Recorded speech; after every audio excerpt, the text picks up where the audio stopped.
Hey guys, it's Mark and Michael, Two Old Guys Vintage and Resale.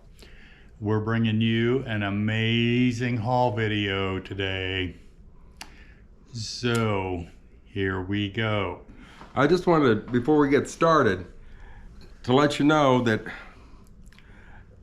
this sale that we went to this last weekend, and we actually helped assist in it a little bit, is not one of those once a year kind of deals or once every 2 or 3 years.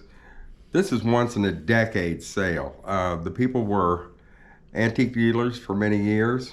We were so fortunate that Grand Old Things Beth and her delightful husband, Jeff, came up to be with us for part of the sale. We got some really good stuff. I was really surprised at some of the things that we did get, but I'll explain that when we get into it. But Mark wanted to show you, to give you some kind of an idea of what it is that we collect. Everybody has different collections and things that they love, and I respect anybody that is willing to preserve things for posterity, or as long as we're around at least, so they're not destroyed. And a lot of people say, well, there's no market for that, there's no market for this. Well, that's a dang old lie. There's a market for just about everything, because there's a collector for just about everything.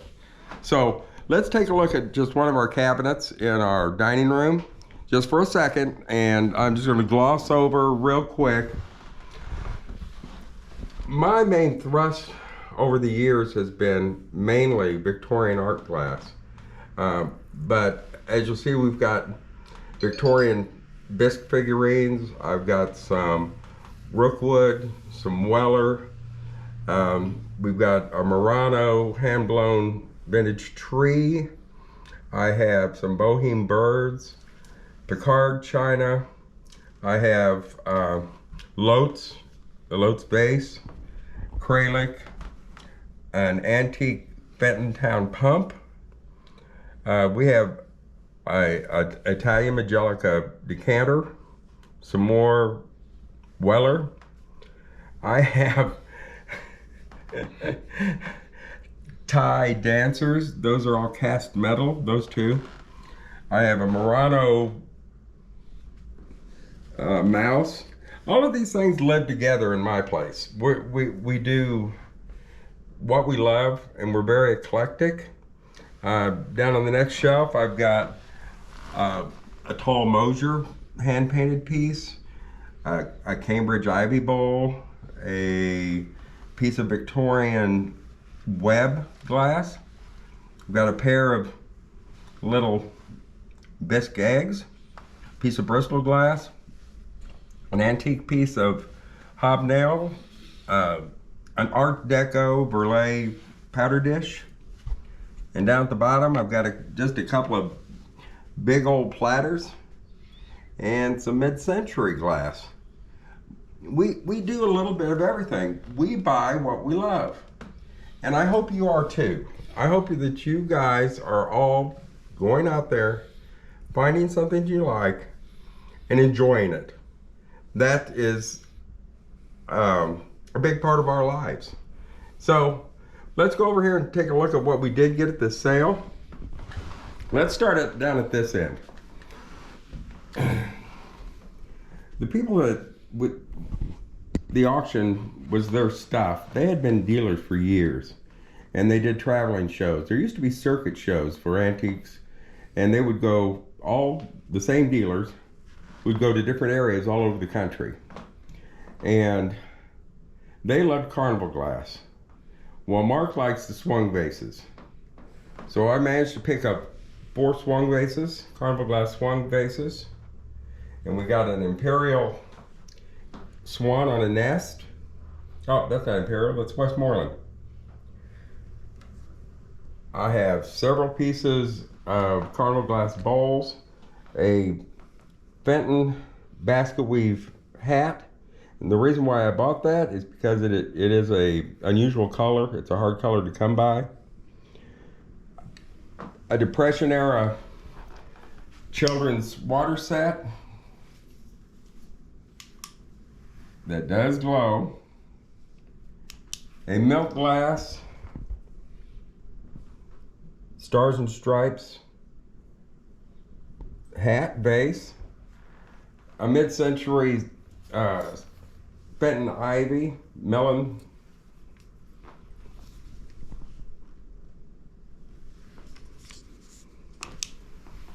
and it does glow a little bit, not a whole lot, but it shouldn't. And I want to let y'all know not everything that's green glows, and that's good. I have a pair of Depression era uranium glass pitchers in the floral pattern. Some people call it the poinsettia pattern. And there are even people now that are calling it the weed pattern. A caster set that says, "From Mother and Father, October the 28th, 1875. And I would assume that it probably was a wedding gift for their daughter. I have an Art Deco Tiffin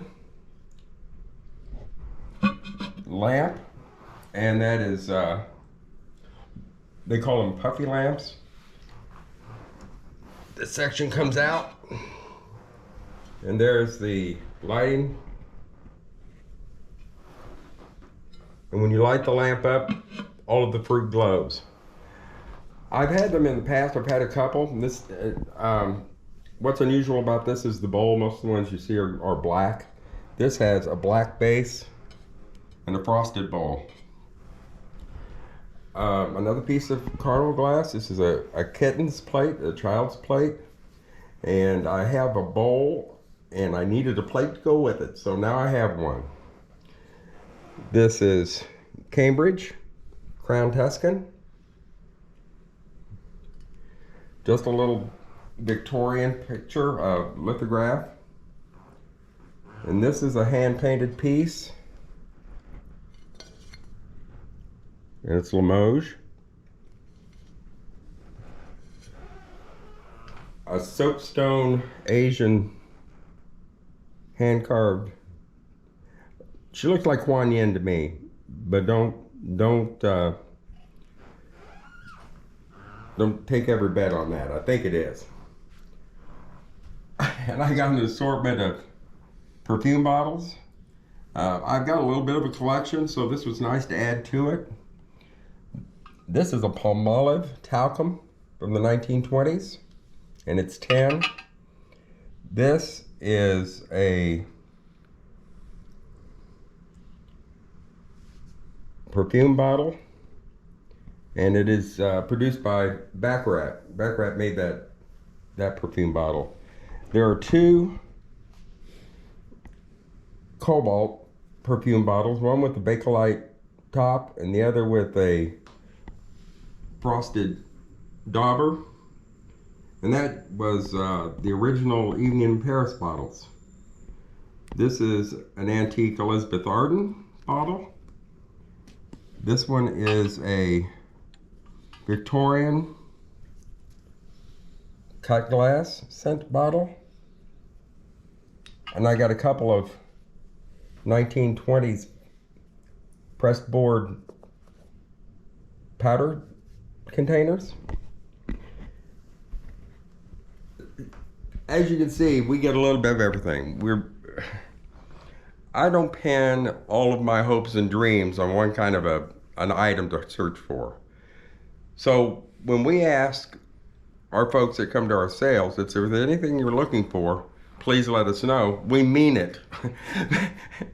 And no lie, if I don't have it, I can probably find it for you. So let us know. Well, this is where I branched out again. The owner of this estate was big into postcards. And these are all hand embroidered postcards.